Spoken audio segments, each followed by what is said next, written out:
Assalamualaikum warahmatullahi wabarakatuh.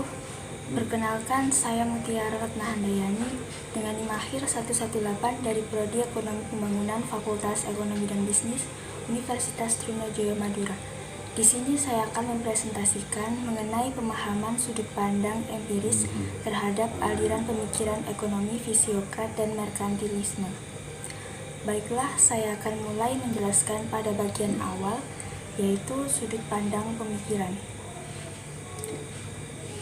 Pada masa praklasik, pemikiran-pemikiran ekonomi mulai berkembang dan pokok masalah yang ditujukan pada tulisan ini adalah pemikiran ekonomi yang seharusnya diperlukan untuk meninjau kembali dari sudut pandang empiris. Di dalam aliran pemikiran fisiokrat dan aliran pemikiran merkantilisme, pemikiran ekonomi fisiokrat yang merupakan suatu paham yang mengutamakan segi pertanian dan kebebasan.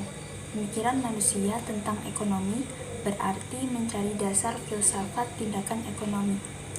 Makna filsafat yaitu pemahaman yang bertujuan untuk memahami tujuan dan prinsip dari kehidupan dan moral.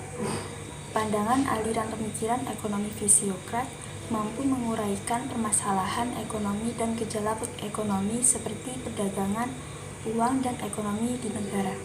Sebagaimana yang telah kita ketahui bersama bahwa sejarah ekonomi di masa praklasik adalah di mana pada saat itu manusia belum semuanya mengetahui tentang ekonomi.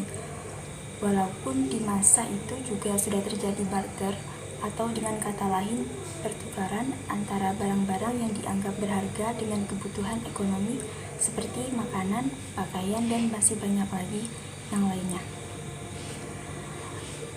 Aliran fisiokrat membangun teori mereka berdasarkan konsep hukum alam sehingga mereka menanamkan dirinya fisiokratisme yang berasal dari kata fisik yang berarti alam. Kratein atau kratos yang artinya kekuasaan.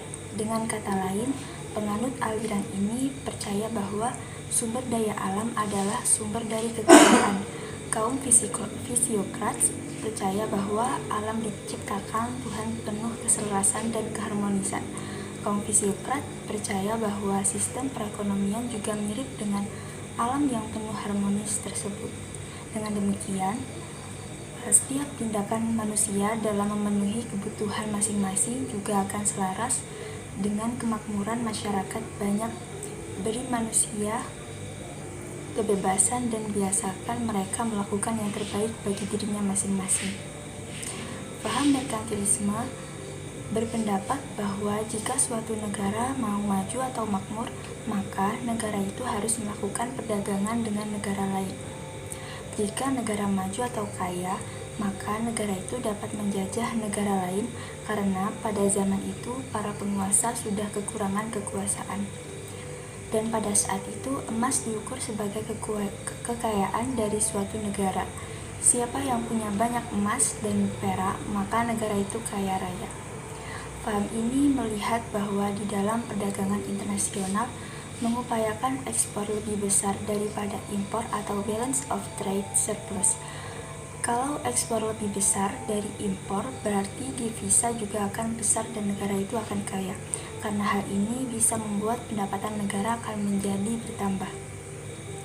Kemudian pengertian aliran pemikiran ekonomi mazhab fisiokrat.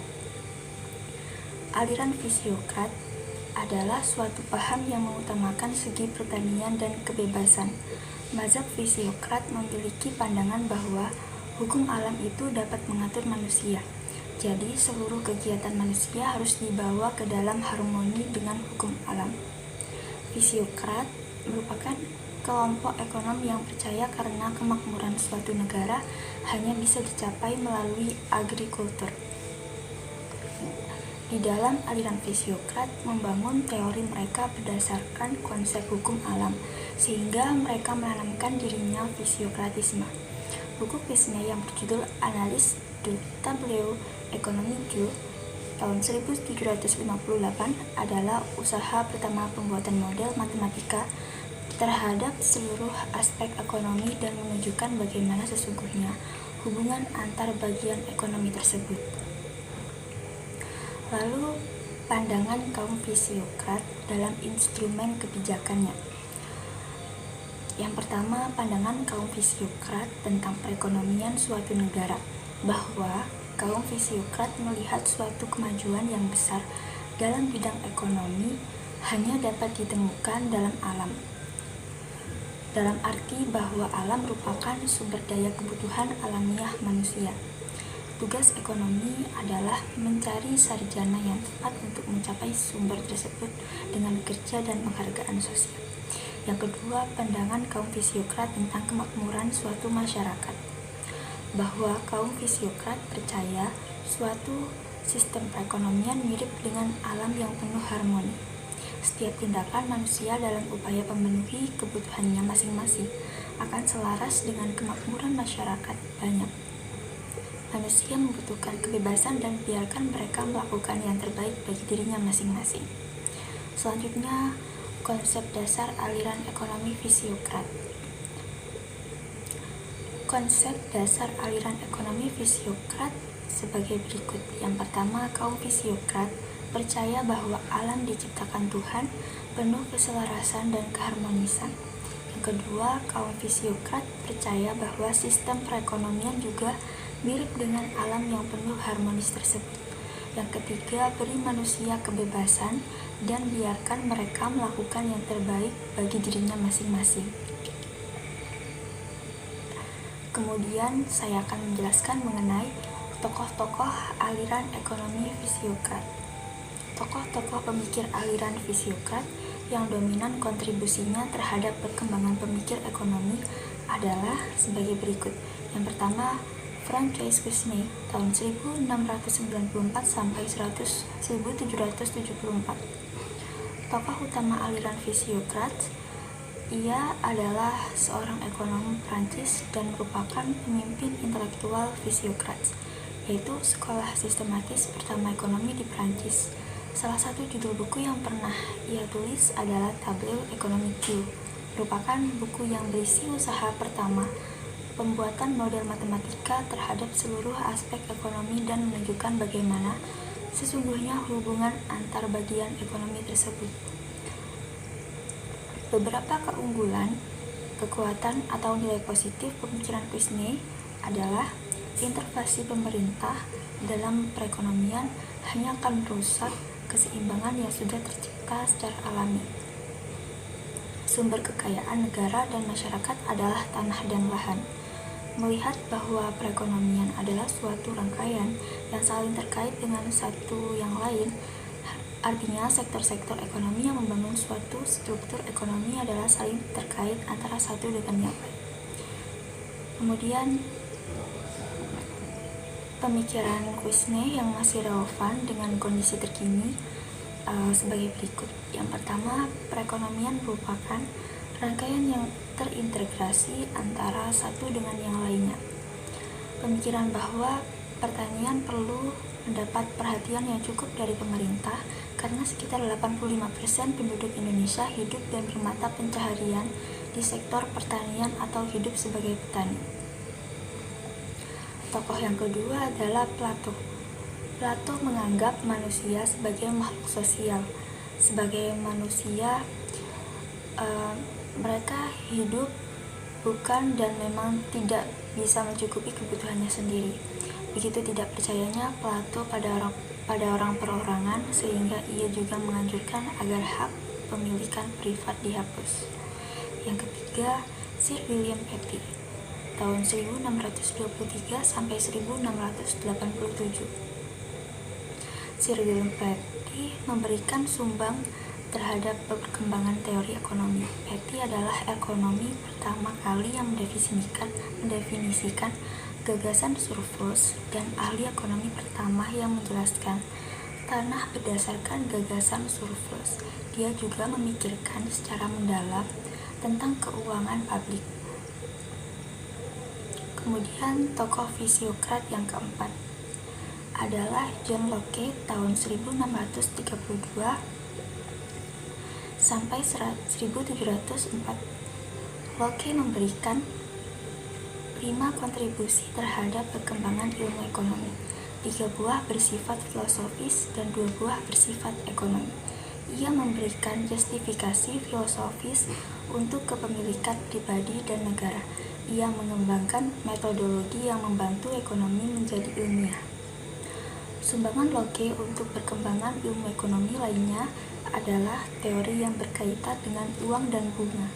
Ia menentang peraturan pemerintah tentang tingkat suku bunga dan menentang pemerintah mendevaluasi mata uang Inggris karena akan berakibat buruk terhadap perekonomian. Dan yang kelima, tokoh fisiokrat adalah Jacques Turgot. Jacques Turgot merupakan ahli filsafat dan ekonomi yang menjabat Menteri Keuangan Prancis dalam pemerintahan Raja Louis. Pemikirannya tentang ekonomi sejalan dengan F. Kesnes bahwa sumber kemakmuran berasal dari alam, terutama di dalam usaha bidang pertanian. Oleh karena itu, J. Turgot memberikan dorongan agar usaha pertaniannya dapat ditingkatkan. Kemudian saya akan menjelaskan mengenai pandangan fisiokrat dalam buku Tableau Économique. Dalam bukunya Tableau Économique, Kesnes membagi masyarakat menggambarkan sistem perekonomian suatu negara seperti layaknya kehidupan di biologis tubuh manusia antara satu bagian dan tubuh dengan bagian lainnya membentuk suatu kesatuan yang harmonis. Begitu juga proses dan gejala kehidupan ekonomi jika dilihat dalam hubungan antara bagian yang satu dengan yang lain, membentuk suatu keseluruhan dengan hukum-hukum tersendiri. Seperti yang dipaparkan di atas, Kesnes membagi masyarakat ke dalam 4 golongan. Bagi Kesnes, hukum ekonomi yang bersesuaian dengan hukum alam ini menjadikan alam atau tanah sebagai satu-satunya sumber kemakmuran masyarakat. Termasuk pula di dalamnya kegiatan pertanian, peternakan, dan pertambangan. Kelas tuan tanah dianggap sebagai pengisah belaka, sebab memperoleh hasil tidak melalui kerja. Kegiatan industri dan pedagang dinilai tidak produktif karena kegiatan industri hanya mengubah bentuk atau sifat barang. Kegiatan perdagangan pun dianggap tidak produktif karena para pedagang hanya memindahkan barang dari suatu tempat ke tempat lainnya. Kemudian, dalam bukunya tersebut, Kesnes memulai dengan asumsi bahwa ekonomi dapat digambarkan ke dalam 3 kelas atau sektor yang berbeda, yaitu yang pertama, sektor pertanian yang menghasilkan bahan mentah dan hasil-hasil pertanian lainnya. Sektor manufaktur yang memproduksi barang-barang seperti pakaian dan bangunan seperti alat-alat yang diperlukan oleh pertanian dan pekerja pabrik. Sektor manufaktur tersebut juga sektor jasa, karena jasa bertanggung jawab untuk memfasilitasi perdagangan domestik dan internasional. Yang ketiga, kelas pemilik tanah yang tidak menghasilkan nilai ekonomi apa-apa, tetapi mereka memiliki klaim atau surplus output yang dihasilkan dalam pertanian. Biaya sewa ini mempresentasikan pembayaran surplus output yang dihasilkan dalam pertanian.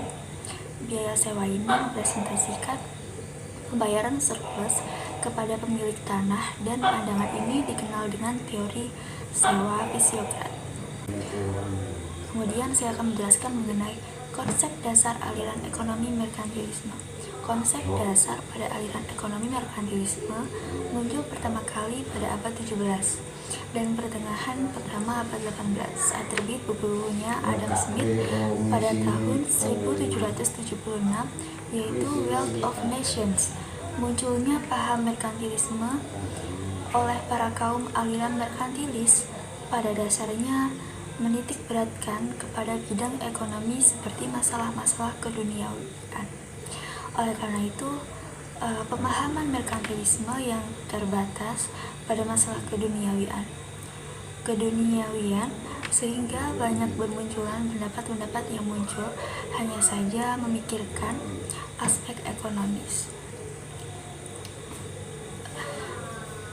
bukan pada etika dan moral semata. Dengan kata lain, merkantilis merupakan perintis ke arah pemikiran ekonomi yang hanya memandang berdasarkan masalah-masalah ekonomi yang bersifat keduniawian. Kemudian saya akan menjelaskan mengenai tokoh-tokoh aliran ekonomi merkantilisme. Yang pertama, John Bodin tahun 1530 sampai 1596. John Bodin adalah seorang ilmuwan berbangsa Perancis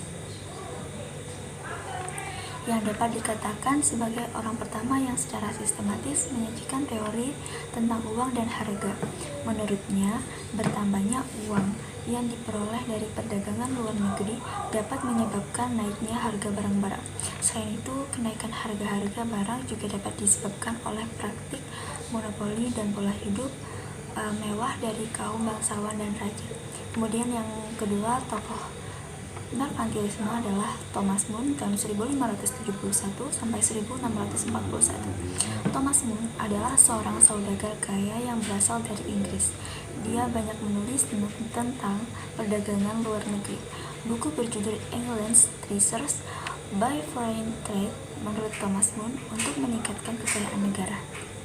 Dan yang ketiga, John Baptist Colbert tahun 1619 sampai 1683. John Baptist Colbert adalah seorang pejabat negara Prancis. Tujuan yang dibuat kebijakan olehnya lebih mengarah pada kekuasaan dan kekayaan negara dan kejayaan negara daripada untuk meningkatkan kekayaan orang per orang. Ia mendorong usaha dalam sektor kerajinan dan perdagangan dengan menekankan pengenaan bea impor dengan tujuan memberikan subsidi ke setiap sektor ekonomi. Yang keempat, Sir William Petty.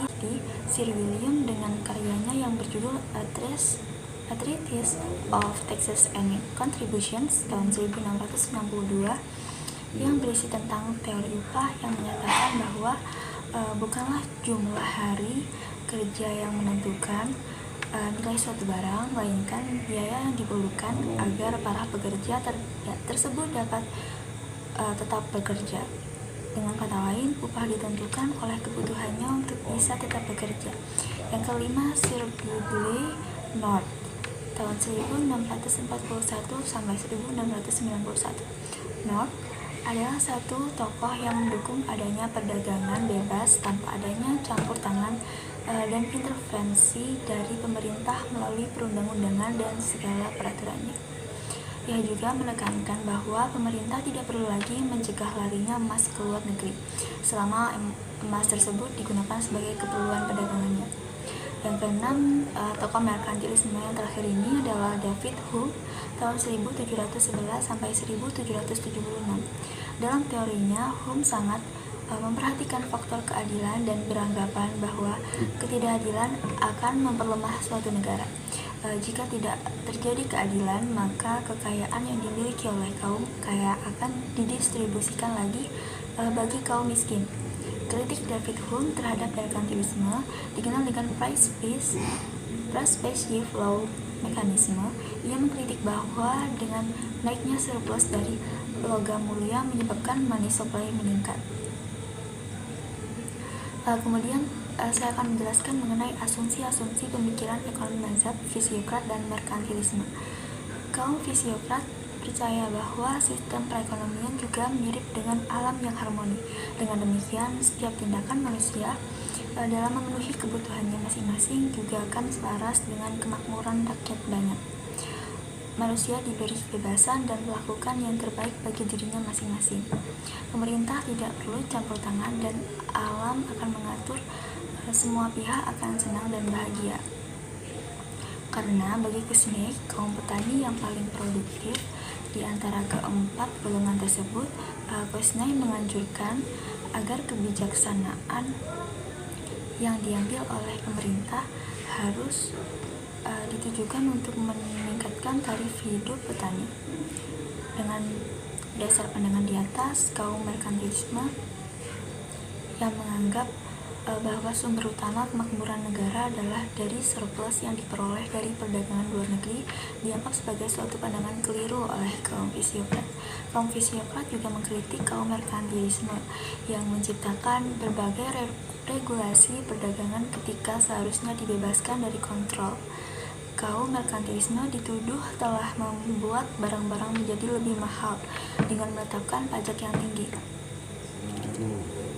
Kemudian saya akan menjelaskan mengenai perbedaan dan persamaan antara aliran fisiokrat dengan merkantilisme. Yang pertama, perbedaan aliran. Perbedaan utama fisiokrat dan merkantilisme adalah kaum fisiokrat menganggap bahwa sumber kekayaan yang senyata-nyatanya adalah sumber daya alam. Kaum fisiokrat percaya bahwa alam diciptakan oleh Tuhan penuh keselarasan dan keharmonisan, sedangkan aliran pemikiran ekonomi merkantilis merupakan model kebijakan ekonomi yang campur tangan dengan pemerintah yang dominan dan politik kolonial.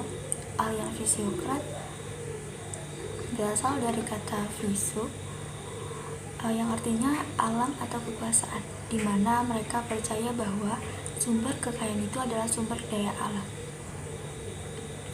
Aliran merkantilisme menurut paham merkantilisme, suatu negara yang berkeinginan untuk maju dan makmur, mereka harus melakukan perdagangan dengan negara lain. Pada aliran ini, emas dijadikan tolak ukur suatu negara bisa dikatakan maju dan makmur. Kemudian persamaan aliran. Persamaan antara aliran fisiokrat dengan aliran merkantilisme adalah keduanya merupakan pemikiran ekonomi masa praklasik yang memiliki beberapa subbagian pemikiran awal tentang ekonomi sebelum ekonomi itu berdiri sebagai cabang ilmu tersebut. Kemudian saya akan menjelaskan mengenai kesimpulan dari presentasi saya. Kesimpulan dari presentasi saya adalah fisiokrat adalah suatu paham yang mengutamakan segi pertanian dan kebebasan, sehingga untuk kemakmuran tidak perlu adanya campur tangan pemerintah. Paham merkantilisme berpendapat bahwa jika suatu negara maju atau makmur, maka negara itu harus melakukan perdagangan dengan negara lain. Perbedaan utama fisiokrat dan merkantilisme adalah kaum fisiokrat menganggap bahwa sumber daya kekayaan yang nyata-nyatanya adalah sumber daya alam. Baik, sekian presentasi dari saya. Semoga bermanfaat dan terima kasih sudah menonton. Wassalamualaikum warahmatullahi wabarakatuh.